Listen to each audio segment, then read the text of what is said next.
Hi, I'm Christian. And I'm Gary. I'm Nate. I'm Trevor. Thank you for taking the time to watch our observation and feedback final project for Dr. Rymal's Kinesiology 410 course.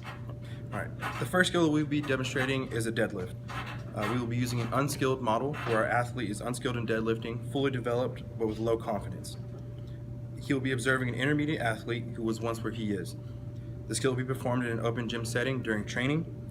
The athlete will be observing the relative timing of the knee and hip joints. Observation will be passive with an emphasis on specific portions of the movement as directed by the coach. The movement will be observed in normal speed from the side, making the angle objective. And again, the observation will be made during training. The why and the outcome for this is that the athlete will be observing for skill and motor development. In terms of feedback, we will be using a feedback model where the coach is giving the feedback.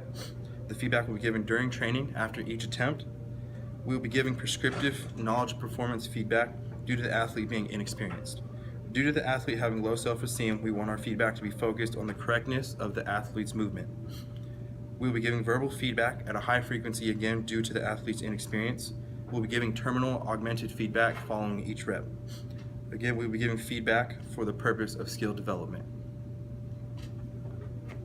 That's good. The third concept for our first skill of the deadlift will be the characteristics of learning. The characteristics that we'll be focusing on are improvement, consistency, persistence, and adaptability. Improvement will be shown by looking at improved form with less errors through each rep. Consistency will be shown with the athlete performing multiple deadlifts with minimal errors. Persistence will be shown with the athlete taking a break over the course of a couple of days and coming back and again completing the skill with minimal errors. For adaptability, the athlete will be asked to perform the deadlift with increased load to show that they have learned the skill and can perform it in different environments. For the skill of the deadlift, we'll mainly be looking for three functions. We want to make sure that the athlete's back is flat and not rounded with a neutral spine. We'll make sure that there's a slight bend in the knees and the athlete is driving from both his hips and his legs. We'll make sure that his heels are always touching the ground so that he is driving from the heels and not from the toes.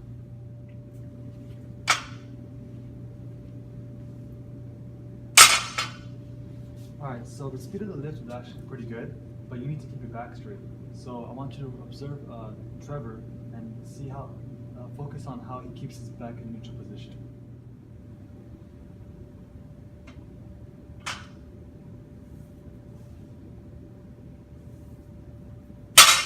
So now you observe Trevor.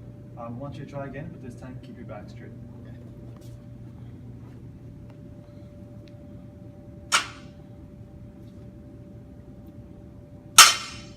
Alright, good, you get your back straight. But this time I want you to keep your heels on the floor. I want you to observe Trevor and notice how he keeps his heels on the floor.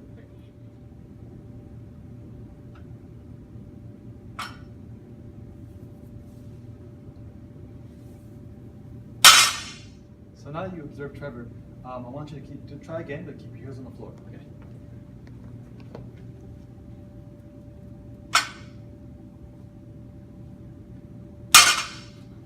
Alright, that was good. You get your back straight and your heels on the floor, but you need to bend your knees. Okay. So I want you to observe Trevor again and focus on how he bends his knees.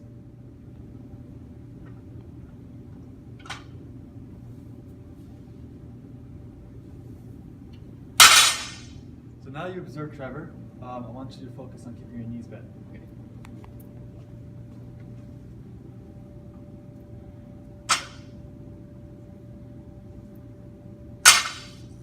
Alright, good. You get your back straight, your heels on the floor, and your knees are bent.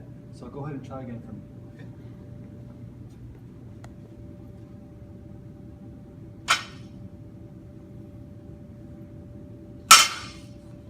Alright, that was good. Everything was perfect. Now we're going to try again with added weight.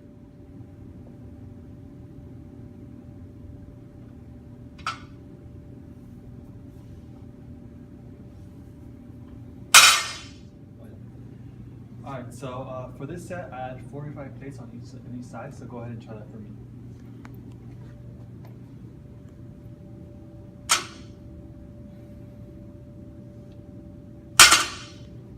Alright, good work today. I'll see you again in 3 days. Hey Nate, how you doing? So we're going to start you off again in deadlift and with the same weight and see if you retain your information.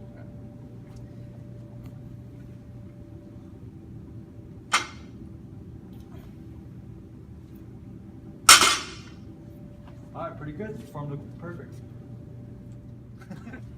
The second skill that we will be performing is a barbell bench press. Our athlete will be fully developed, skilled in bench press, and with high confidence. The athlete will be observing another athlete who is an elite bench presser, and he will be observing his form through video. The athlete will be in a gym setting, observing a video of another athlete who is also in a gym setting. The athlete will be observing the relative timing of the shoulder and elbow joints, and the athlete will be giving active observation of the video. The movement will be observed in normal speed from an objective angle. The observation will be made in training in between bench press attempts. The athlete will be observing for the purpose of skill and motor development. The feedback. The coach will be giving the feedback. The athlete will be receiving feedback in the gym during training.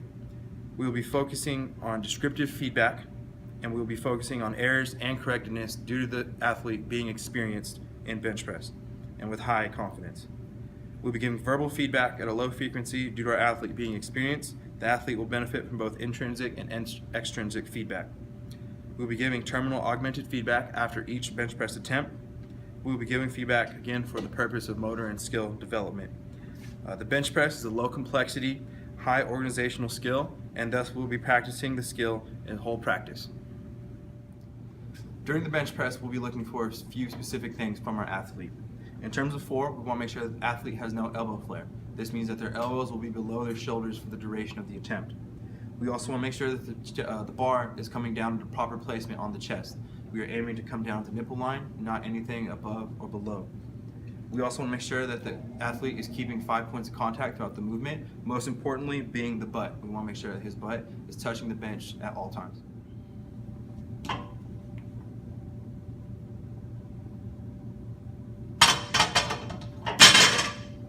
All right, Nate, your elbows were too flared out that time. Come look at this video of this elite bench presser and tell me what you see. Oh, his elbows are below his shoulders and tucked the entire motion. That's right. All right, go ahead and try another rep, Nate.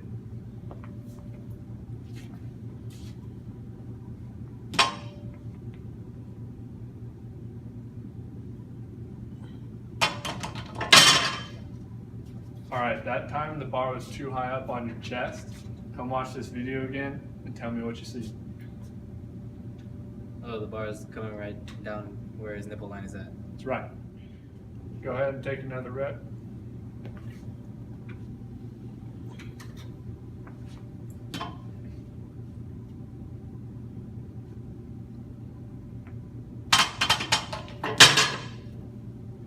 All right, Nate, this time your butt came off the bench when you were pressing it back up. Come take a look at this video again and tell me what you see.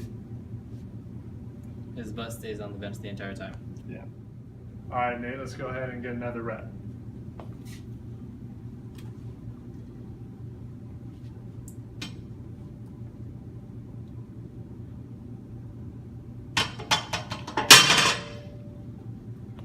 All right, that time was good. Your elbows were tucked in, the bar path was where it needed to be, and your butt was on the bench. That was good. Thank you for watching our project today.